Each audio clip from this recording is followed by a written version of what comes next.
Bonjour à tous. Plus de 800 sapeurs-pompiers mobilisés sur l'incendie de Fontainebleau. Le feu a continué sa progression cette nuit. Il a parcouru au total 1300 hectares en seulement 24 heures, 1900 sur tous les foyers confondus. Symbole de l'ampleur exceptionnelle de l'incendie, 4 Canadair ont effectué 187 largages d'eau dans la journée d'hier. Ils étaient 600 soldats du feu engagés sur l'incendie cette nuit. 32 000 hectares ont déjà brûlé en France. Un chiffre d'ores et déjà plus élevé que l'ensemble de la saison des incendies en 2025.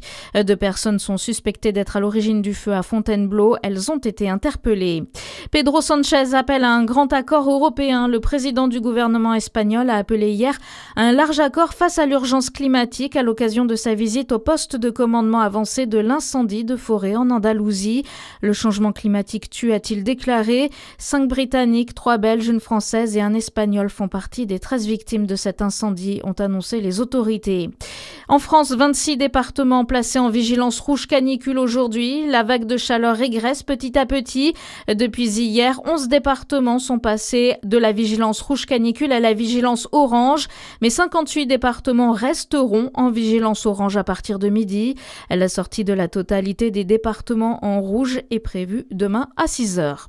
Dans votre actualité aussi, des commémorations à Nice, 10 ans jour pour jour après l'attentat du 14 juillet sur la promenade des Anglais.